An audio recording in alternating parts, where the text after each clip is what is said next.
First, do no harm. Who said that? Hippocrates. Actually, he didn't. The Hippocratic Oath, which is one of the mainstays of medicine, starts with, first, do no harm, which expresses the principle of minimization, the principle of utility. And this utilitarian philosophy says that before you try to fix things, make sure you're not making them worse. Ironically, Hippocrates, the father of modern medicine, or the father of medicine, period, didn't say this, and it wasn't part of the Hippocratic Oath. It wasn't part of Hippocrates' writing. It was added after the introduction of modern science in the mid-19th century. First, do no harm. Because some things are not just useless, they're worse than useless. They actually do harm. And that is the title of my talk today, Worse Than Useless. Hippocrates was actually a big proponent of bloodletting. And bloodletting was a practice that started in the ancient Mediterranean region that involved balancing the humors in the body by bleeding people out slowly. And the idea was that the various fluids in the body need to be balanced, kind of like a hydrodynamic system, right? Before modern science started thinking of our body as a machine that's made of clockwork, right, which is the 20th and 19th century visualization of science, the ancients saw science as a matter of essences, of humors, earth, fire, water, air. And part of the idea of bloodletting was that if these things are out of balance, you need to release some blood to bring things into balance. This practice continued all the way through to the 19th century. And one of the things I love is that one of the most famous victims of bloodletting was the founder of the United States, George Washington, or one of the founding fathers. And late in his life, George Washington woke up one day with a sore throat, and he was a big fan of bloodletting as a medical practice. So he invited his doctors slash butchers to do a nice bloodletting. And over the next 4 days, they bled about 7 pints of blood out of him. And the historical record records this. Despite the treatment, he passed 4 days later. Now, some of us might say, because of the treatment, he died 4 days later. And it's an irony that this practice continued for 2,500 years. Why is it important to remember this concept of do no harm is because unless you follow the scientific method, many of the common practices that we apply today are based not on science, but on superstition, on anecdote, on wishful thinking, on righteous morality. And one of those is financial surveillance and the system of know your customer and anti-money laundering rules. The modern system of banking, brought into being by the Bank Secrecy Act, 1970s, is a creation that bears no scrutiny from science. It is based on the righteous moral thinking that bad people should not have access to money. And as long as we trust those in authority to tell us who the bad people are, and assume they're not the bad people, then everything will work out. If you criticize this idea, you're not presented with facts, you're not presented with data, you're not presented with science. You are accused of not being morally righteous enough to understand that we must, for all reasons, protect the children. Won't somebody please think of the children? Because there are criminals out there. There are bad people, and if bad people can use money, they might use it to do bad things. And it's very difficult to prosecute the bad things, but it's a lot easier to prosecute the money.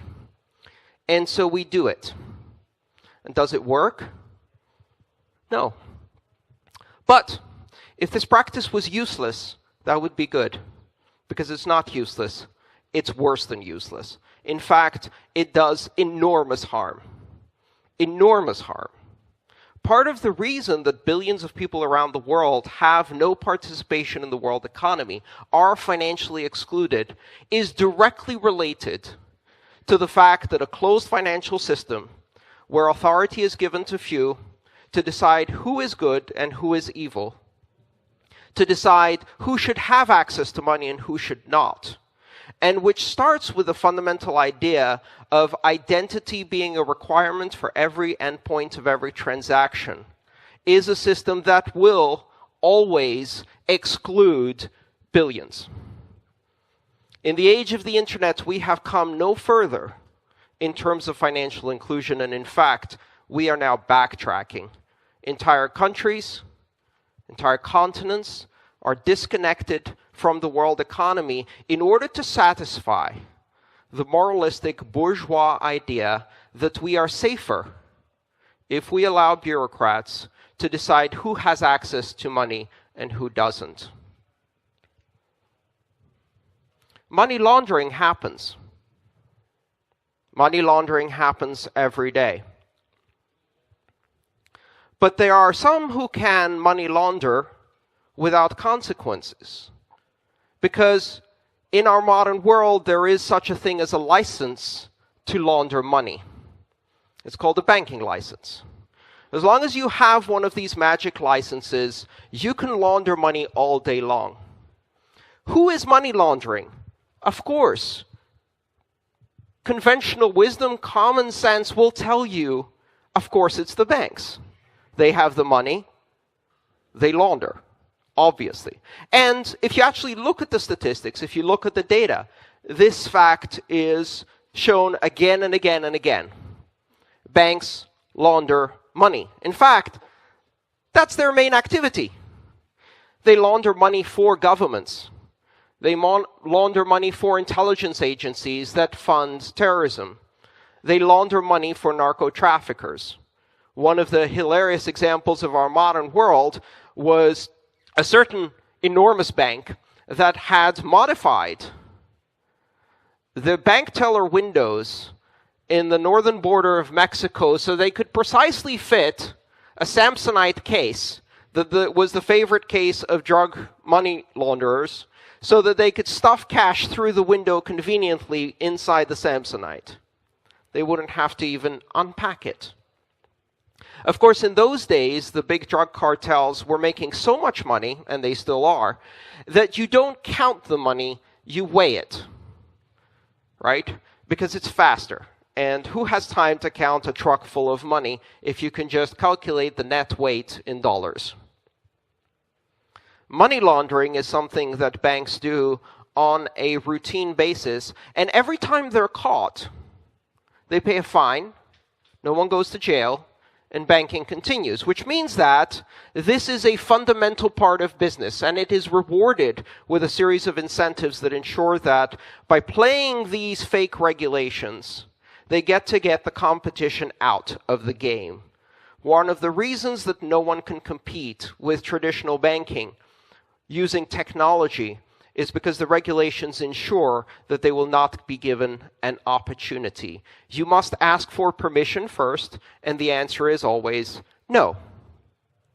Unless you can afford a banking license, and unless you can afford the license to money launder, and then the fines that come with that as part of doing business, which of course banks can afford because there's only one thing that banks do well, and that's make a lot of money. Worse than useless. The very basis of this model of modern finance is an idea that should be so abhorrent to free people as to be the topic of every conversation. We discuss the revelations from Snowden, the revelations about broad-based surveillance of all of our societies based on the internet, and yet the elephant in the room, the thing we don't discuss, is that the form of most pervasive and most intrusive surveillance that exists is the international network of totalitarian financial surveillance. Every time you use a debit card, every time you use a credit card, every time you use a bank account, every transaction gets funneled to every intelligence service and every government that has access to this network. When people criticize Bitcoin, they say it will enable the dark net. What is the dark net? Well, presumably the dark net is a network that is invisible to most of us, that operates on top of or in parallel with the internet, and on which massive amounts of illegal activity happen. If that is the case, the dark net's name is Echelon, Prism, Keyscore. Those are the names of the dark web. The dark net is operated by intelligence agencies because they are on a daily basis committing massive crimes against human rights. They are orchestrating a totalitarian financial surveillance network that monitors everybody's transactions and, as a result, everybody's location, everybody's purchasing preferences, everybody's political preferences, and what kind of porn you watch. Because all of that is tied to your financial life, because everything is tied to your financial life. This system of totalitarian financial surveillance is the dark net. They don't fear the dark net. They just don't want us to have one too. Worse than useless, because this system ensures that 2.5 billion people live in the world with absolutely no access to financial services. 4 billion people if you count their families, and minimal access to the most basic financial services. And if you really count the type of power banking that a Western person has, 6 billion people have much more limited access to that. This is what this is about. This is about the other 6 billion. Why does Bitcoin matter? Because Bitcoin enables us to build a system where we flip the traditional balance between secrecy and privacy. What is secrecy? What is privacy? Privacy is what I have, not because someone gives it to me, but because I take it. And not because it was granted as a privilege, but because it is my human right as a human. I had it from birth. I will have it forever. And that is immediately suspect. Secrecy is the ability of a government that is supposed to be subservient to its voters to operate for the consent of the governed, to instead bypass democratic control, to bypass auditability, to bypass accountability, so they can funnel billions of dollars into black projects that fund terrorism, that fund drug lords. Who funds ISIS? Our tax money does.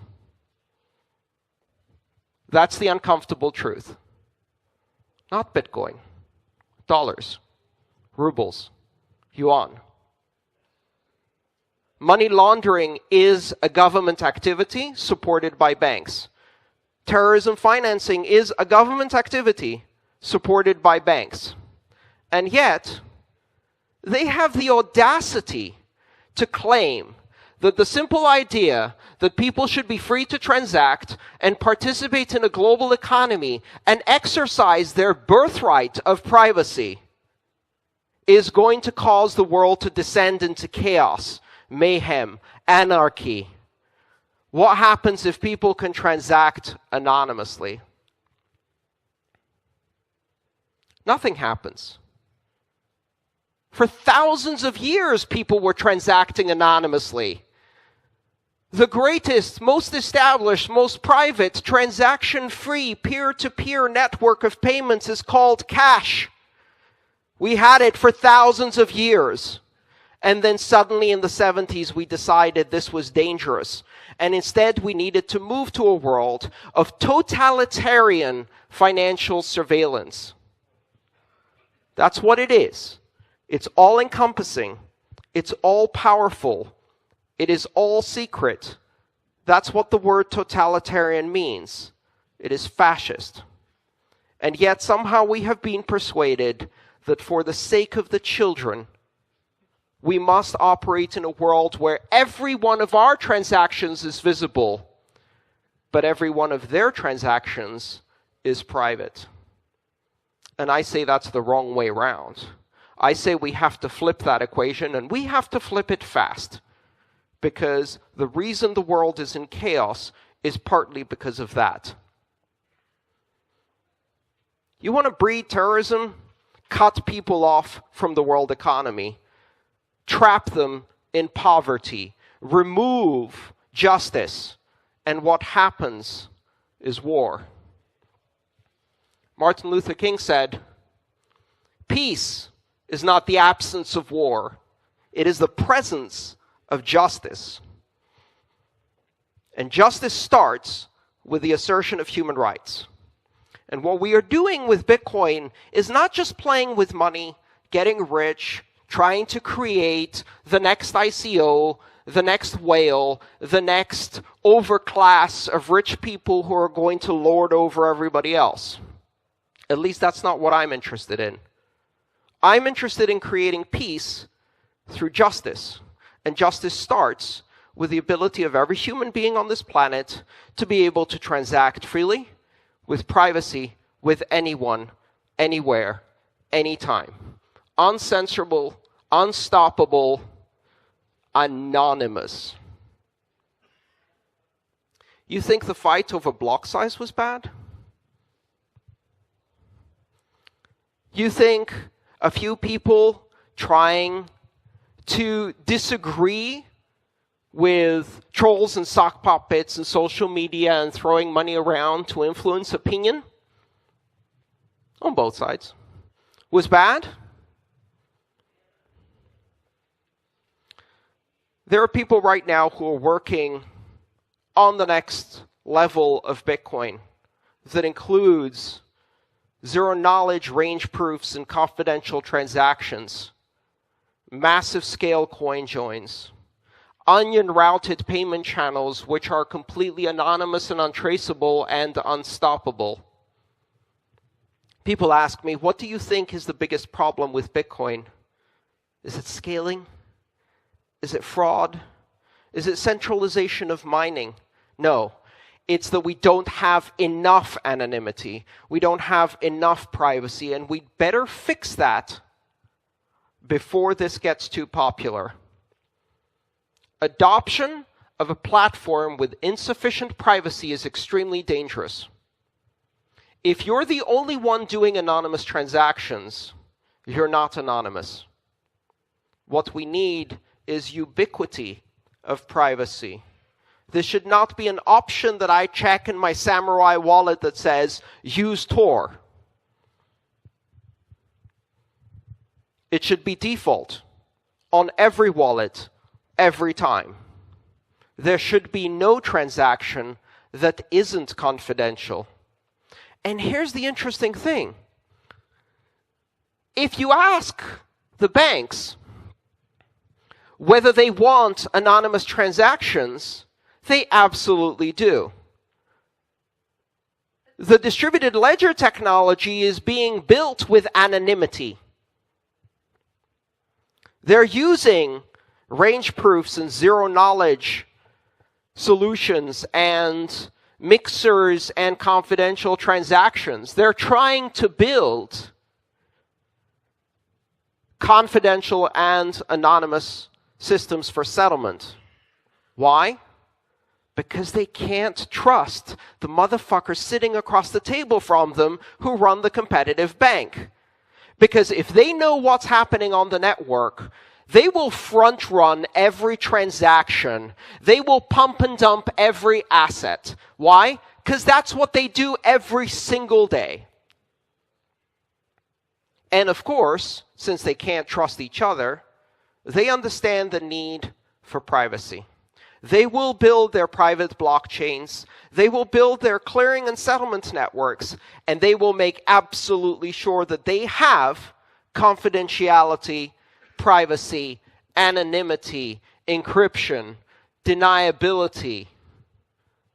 They will make sure they have all of those things so they can continue business as usual. They will achieve their secrecy. The question now is, will we get ours? Will we assert our human right of privacy? Will we use this technology not to enslave the world through a totalitarian financial surveillance system, but to free the world? Will we do something that will first do no harm? Thank you.